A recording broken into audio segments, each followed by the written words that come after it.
Carnaval de BH ganhou fama nacional e milhares de turistas são esperados esse ano. Para muita gente isso começou há 2, 3 anos, outros já estão curtindo os bloquinhos da cidade desde 2009, mas a verdade é que BH já teve um dos maiores carnavais do Brasil, com 19 escolas desfilando. Bom, para contar um pouco dessa história e falar também, né, dos dias de hoje e do Carnaval de 2016, que é o que realmente importa, eu tô com um pessoal aqui, ó, tem antropólogo, tem atriz, tem historiador, mas eles preferem ser chamados de foliões, né, nada mais justo. Mas são foliões ilustres e a cidade deve muito a vocês, porque o Carnaval tá bonito demais. Como é que vocês definiriam aí esse recomeço do Carnaval de BH? Tem uma das passagens que eu acho uma das passagens mais bonitas desse recomeço, que o Rafa estava esse dia também, que foi aquela vez que a gente foi até a Lagoinha, a primeira vez que a gente foi com o Tico-Tico até a Lagoinha. A lembrança que eu tenho é como se a gente fosse rompendo mesmo, assim, quase que aquela camada assim, de poeira que existia em torno da história, assim, disso tudo, que estava fundido mesmo, assim. E a gente chegou até que rua que era aquela? Itapecerica? Itapecerica. Na Itapecerica, com um bloco muito pequeno ainda, e as pessoas começaram a sair, né? Algumas pessoas começaram a aparecer, pelo menos aquele dia eu tive uma sensação muito forte de estar encostando em algo ali que, né? Como se elas estivessem tocadas, escondidas, né? Pois é, mas será que aí de 1980, né, mais ou menos nessa época, a gente chegou a ter 19 escolas. Aí corta para 2009. Será que nesse meio tempo o carnaval ficou praticamente morto ou alguns bairros continuaram tendo seus bloquinhos tradicionais, algumas comunidades continuaram tendo suas escolas? Tem uma coisa que eu costumo falar assim quando as pessoas dizem: o carnaval de Belo Horizonte, quem criou o carnaval de Belo Horizonte, esse carnaval? Na verdade, eu acho que não é uma questão de quem criou o carnaval. Porque o carnaval, na verdade, se você for pensar, ele nunca acabou. É uma coisa que faz parte do nosso calendário. Exatamente. Eu acho que é muito mais essa questão que tem hoje, é um movimento de carnaval de rua. Que é um movimento onde que as pessoas pensam um pouco o que é aquilo para a cidade, o que é a questão da ocupação de espaço. É muito enfático em lembrar esse período áureo do carnaval, né? Em que Belo Horizonte disputava com o Rio de Janeiro o protagonismo da festa, né, no país, com 19 escolas de samba desfilando. É interessante, lá na cidade de Jardim, o Li lembra muito quando o Jairo, o pai dele, trazia o Neguinho da Beija-Flor para puxar a cidade de Jardim. O Neguinho desfilava no domingo, na segunda no Rio, e na terça-feira vinha puxar o carnaval de Belo Horizonte. Tamanha era a relação das escolas de BH com as escolas do Rio, e tamanha era a importância do desfile aqui, né? E aconteceu uma coisa muito pontual e muito decisiva para que a festa ela simplesmente degringolasse, que foi a intervenção do poder público. Porque, de fato, quando a gente começou, é muito simbólico isso, de que o carnaval ele tinha sido literalmente expulso foi lá para BF, foi para um lugar muito...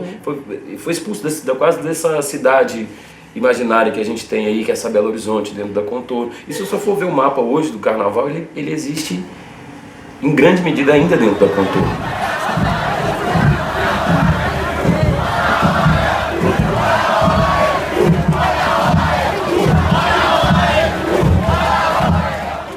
Começaram super espontaneamente, começaram a se reunir, começaram a botar bloquinhos na rua, a coisa foi ganhando forma, as pessoas foram gostando, muita gente foi escolhendo ficar em BH para ver isso acontecer, talvez por esse senso de tipo, esse carnaval é meu, né? Eu sou amiga do Guto, eu aprendi essa marchinha, sabe? Sei lá, vou dormir em casa, né? Vou pra folia e durmo no conforto da minha cama. É totalmente diferente.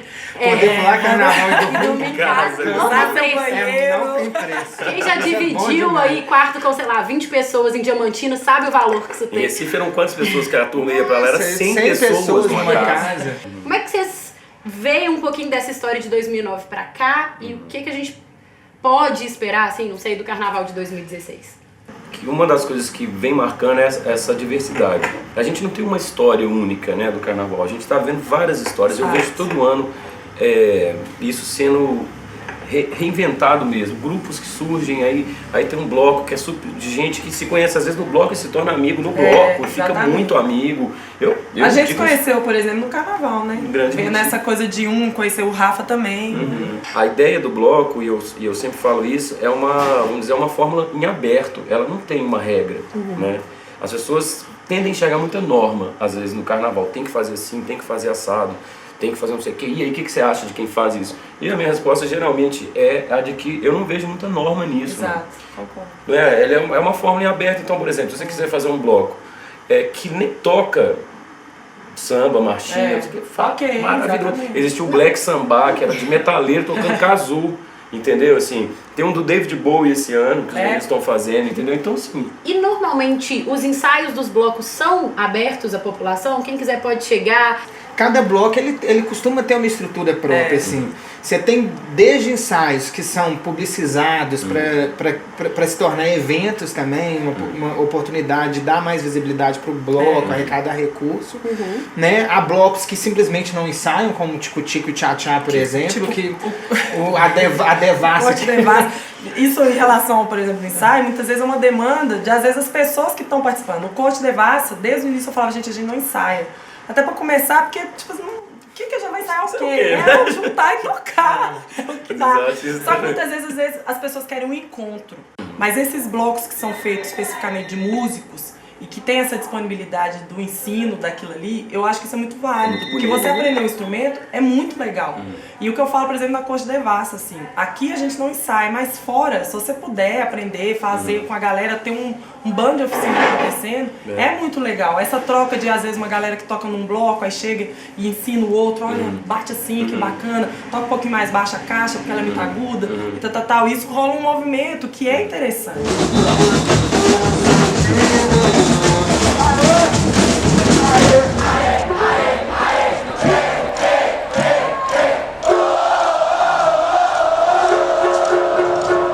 E a ajuda da prefeitura é necessária? Não é? Até que ponto vocês precisam ou ela poderia ajudar? Até onde vocês acham que deveria ir? Eu sei que é um assunto polêmico, mas assim, de maneira mais básica, a gente precisa...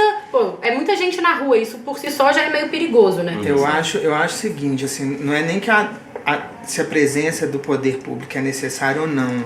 Assim, é um dever dele se fazer presente. Assim, acho que a primeira questão é essa. É uma obrigação do poder público, né, oferecer uma infraestrutura básica, condições básicas para que uma festa de adesão popular, se é esse o desejo da cidade, ela aconteça. O que seria estrutura básica? Policiamento, banheiro químico, Policiamento, limpeza. acompanhamento de guarda de trânsito, limpeza, banheiro químico, ou seja... Uma polícia não violenta, uma polícia que não entenda armada. o que é carnaval, não armado. Exatamente.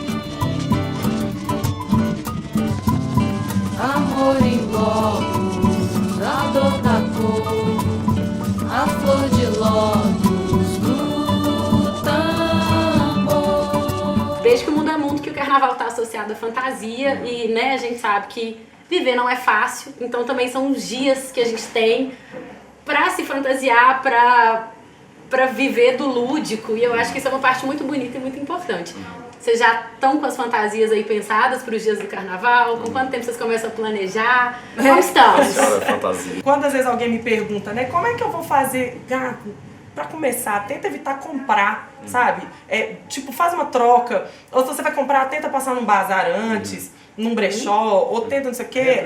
Reaproveitar, entende? Porque carnaval não é festa à fantasia de gala, entende? É um lugar da rua mesmo, então... Vai tudo, vai cair Exato, tudo. vai cair tudo, sabe? O brocal vai sair no final, sua maquiagem vai estar toda borrada, né? Assim, acho que é um pouco isso. Quando alguém se fantasia, ela não se esconde, ela se mostra, né? É quando o seu ser, ele tá em plena visibilidade. E essa é a potência transformadora da festa do carnaval. Então que cada um, assim... pire, entendeu? Se jogue, se lance e faça desse momento de se travestir um momento de transformação, um momento de alegria, de efervescência, um momento de festa, né? A festa do corpo, a festa da alma, a festa da alegria. Exatamente. Guto, você destacaria algum momento, assim, desse seu eterno namoro com o carnaval? Um ano que a gente foi no bairro da Serra foi muito interessante, porque foi difícil no início, né? O carnaval também fica pensando às vezes é uma construção, o bloco é uma construção do seu início até o seu fim, assim, né? E esse pra mim foi um dos que ficou mais claro pra mim. Não é que você chega lá, o carnaval está lá, você simplesmente acontece, assim. Às vezes você tem que construir o bloco mesmo, né? No lugar ali que tava... É um lugar que já tem um histórico complicado, inclusive dessa relação com o asfalto, vamos dizer assim. E a gente passou uma tarde ali no bairro da Serra construindo um carnaval mesmo. Então a gente chegou no final e o carnaval se modificando também. Então a gente chegou no final, que foi uma coisa muito marcante para mim, em que esse bloco original da marchinha, etc., se tornou um bailão, um baile funk. E os meninos lá cantavam assim, 1, 2, 3, a serra é de vocês. Como quem diz assim, vocês vivem nessa cidade aqui também. Os bairros que a gente visitou, eu passei a ter muito afeto, as ocupações que a gente visitou, eu passei a ter muito afeto para esses lugares, mas muito mesmo, assim, no sentido como uma cidade minha. Então, por exemplo, esse dia na Serra para mim ele é exemplar um pouco disso, assim, de como que o carnaval também, a construção de um bloco, ele é a construção de uma cidade possível. Uma cidade, a gente falava isso nas ocupações, de uma cidade possível, ou de outras cidades. É como que você vai inventar novas cidades, novos carnavais todo ano para essa cidade aqui. Maravilha. Guto, Lira, Rafa, muito obrigada. Então, agradeço. Muito obrigado pelo chá. Voltem sempre para tomar um chá comigo. Bora colocar esses blocos lindos na rua, né? E deixar todo mundo com o corpo assim, exausto e com a alma renovada. Isso, Exatamente. estamos aqui para isso.